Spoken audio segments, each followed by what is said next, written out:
Salam sejahtera, kami dari kumpulan 2 program subjek penghayatan etika dan peradaban. So, dalam pembentangan ini, pembentangan kajian ini, kami akan perkenalkan perkembangan Persekutuan Tiang Seri Etika dan Peradaban di Malaysia. So, kami akan membincangkan peranan penting persekutuan perlembagaan dalam membentuk nilai-nilai etika dan peradaban di kalangan masyarakat pelbagai etnik di Malaysia. Kajian ini membawa tumpuan kepada tahap pemahaman rakyat terhadap perlembagaan persekutuan dan kepentingan pengukuhan pemuafakatan sosial antara etnik-etnik. Dalam pembentangan ini juga, kami akan membincangkan tentang isu-isu semasa, cabaran yang dihadapi oleh perlembagaan Malaysia. Malaysia memiliki sistem pentadbiran dan undang-undang sendiri dengan masyarakat majmuk yang hidup berdasarkan undang-undang persekutuan. Maklumat negara adalah keadilan yang harus diterima oleh semua orang. Perlembagaan juga dikenali sebagai undang-undang adalah peraturan utama negara yang mengawal tingkah laku orang ramai dan memberikan panduan untuk kehidupan yang aman, tenteram, harmonis serta bersatu padu. Terdapat perkembangan positif yang mencolok dalam memupuk persefahaman dan toleransi antara pelbagai etnik. Tapi integrasi ini bukan hanya sebagai platform untuk menyatu padukan perbezaan, tetapi juga sebagai medium untuk melibatkan masyarakat dalam aktiviti bersama. Program-program pendidikan, kebudayaan, dan keagamaan di tapak ini memberikan peluang kepada masyarakat untuk memahami dan menghargai kepelbagaian. Ini tidak hanya membina kepercayaan, tetapi juga menggalakkan hubungan yang positif di kalangan pelbagai etnik. Semua ini menyumbang kepada semangat gotong royong dan kesedaran terhadap kepelbagaian budaya dan agama. Seterusnya adalah latar belakang. Persekutuan Malaysia terbentuk melalui kesedaran masyarakat pelbagai kaum untuk bekerjasama dalam membentuk negara yang merdeka. Sejarah mencatatnya sebagai perlembagaan persekutuan berasaskan Perjanjian Persekutuan Tanah Melayu 1948 dan juga Perlembagaan Kemerdekaan 1957. Pembentukan Perlembagaan Malaysia didasarkan pada Nasihat Suruhanjaya Raid yang melakukan kajian pada tahun 1956. Dalam konteks perlembagaan ini, sosial media memainkan peranan yang penting dengan memberikan hak asasi seperti kebebasan bersuara kepada rakyat. Hal ini memungkinkan masyarakat pelbagai kaum menyuarakan pendapat tanpa mencetuskan konflik. Keharmonian sosial ini ditanamkan untuk mencapai kemajuan bersama, melibatkan kepelbagaian budaya dan toleransi terhadap agama di Malaysia. Saya Mebelisia anak jantan nombor kad matris kos CF 230111. Kini saya akan membentangkan tentang penyataan masalah.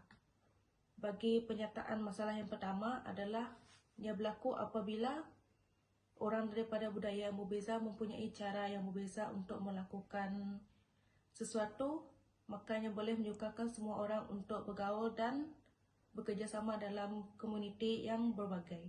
Kedua, dari segi bahasa, perbezaan yang meliputi perbezaan dialek, akses dan bahasa yang berbeza antara komuniti etnik, ini boleh memberikan identiti unik untuk setiap kumpulan. Dari segi komunikasi, perbezaan melibatkan cara menyampaikan maklumat. Seterusnya, penyataan ketiga, persepsi ini dapat dipengaruhi oleh faktor seperti stereotip dan diskriminasi di kalangan masyarakat. Juga boleh dipengaruhi oleh sosial media, pendidikan dan interaksi antara individu. Ini penting untuk kita mengatasi faktor tersebut dalam rangka mewujudkan masyarakat yang adil. Seterusnya, objektif. Mengkaji tingkat kefahaman rakyat Malaysia terhadap perlembagaan persekutuan yang telah diluluskan oleh Majlis Mesyuarat Perundangan Persekutuan. Kedua, menyatakan kepentingan pengukuhan pemuafakatan sosial antara etnik Malaysia. Ketiga, mengenal pasti tahap kesedaran dan tanggungjawab rakyat dalam mempertahankan kedaulatan negara. Itu sahaja daripada saya. Seterusnya saya akan menyerahkan pembentangan ini kepada ahli kumpulan yang seterusnya. Assalamualaikum dan selamat sejahtera. Saya Muhammad Luqmanul Hakim Loy.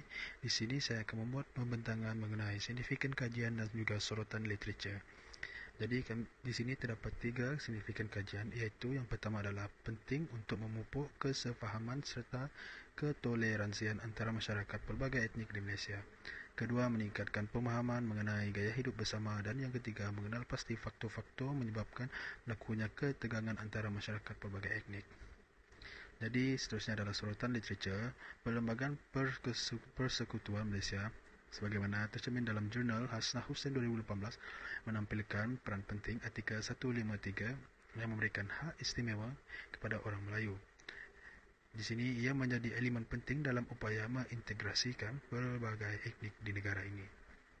Selain itu, menanam sikap nasionalisme dalam masyarakat dari bangku sekolah juga adalah salah satu usaha mengintegrasikan masyarakat seperti penggunaan pendidikan dua bahasa agar etnik-etnik yang berbagai di negara ini menjadikan ia sebagai medium untuk berkomunikasi dan secara tidak langsung juga dapat mendapatkan jurang antara kaum di Malaysia. Dengan ini, literatur ini menyediakan pemahaman mendalam tentang bagaimana Perlembagaan Persekutuan Malaysia berperan sebagai tapak integrasi, memandu perkembangan identiti, nasionalisme dan harmoni. Jadi itu saja daripada saya. Sekian, terima kasih. Tujuan yang pertama adalah untuk mengenal pasti peranan Perlembagaan Persekutuan Kerajaan Malaysia dalam mendidik generasi muda masa kini. Tujuan ini penting kerana anak muda masa kini terdedah dengan pelbagai ideologi melalui internet.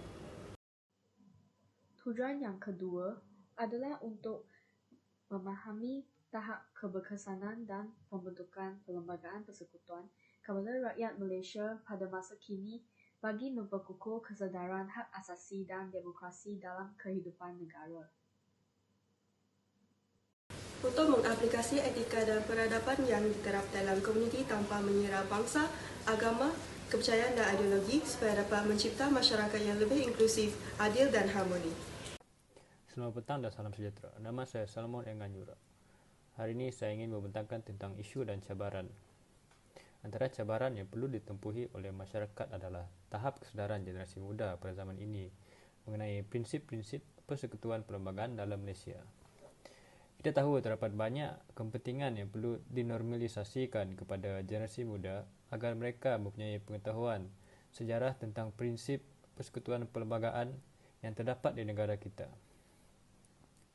Selain itu, pengaruh media sosial dan budaya luar juga mampu mempengaruhi generasi muda di Malaysia kerana ia merupakan cabaran bagi kita untuk mempraktikkan prinsip-prinsip perlembagaan dalam Malaysia.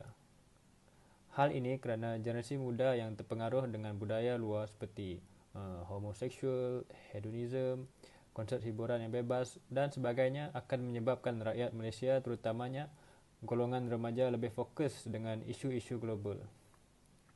Seterusnya, kemajuan dari segi ekonomi juga menyebabkan gaya hidup yang lebih sibuk. Ini berkemungkinan terdapat masyarakat tidak mempunyai masa untuk melibatkan diri dalam aktiviti sosial di luar pekerjaan kerana lebih memfokuskan diri dengan komitmen peribadi mereka, terutamanya bagi generasi yang memiliki komitmen pekerjaan dan pendidikan yang tinggi. Akhir sekali, wujudnya stereotip di kalangan masyarakat.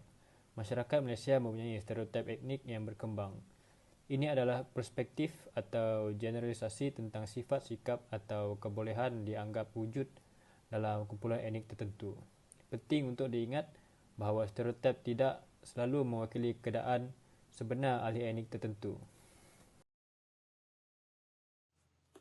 Kesimpulannya, Perlembagaan Persekutuan Malaysia dianggap sebagai asas utama yang menyokong kesepaduan etnik. Kajian ini memfokuskan keberkesanan dan relevansi perlembagaan masa kini, menekankan peranan dalam mendidik generasi muda dan menyoroti kepentingan meningkatkan kesedaran untuk memperkuat hubungan etnik. Kesimpulan ini membawa implikasi praktikal, memberikan panduan kepada pihak berkuasa dan pendidik, serta menekankan perlunya meningkatkan kesedaran generasi muda terhadap nilai-nilai perlembagaan. Meskipun demikian, perlu diingatkan bahawa kajian ini mempunyai limitasi sumber daya dan subjektiviti pengukuran kesedaran generasi muda. Dalam konteks keseluruhan, hubungan kepelbagaian kaum menjadi penilaian kestabilan dan keharmonian sebuah negara. Seperti yang diamati dalam usaha pemulihan hubungan etnik di Malaysia pasca peristiwa 13 Mei 1969. Penekanan pada kesepaduan etnik menjadi arah yang membawa pulih status kestabilan dan keharmonian masyarakat.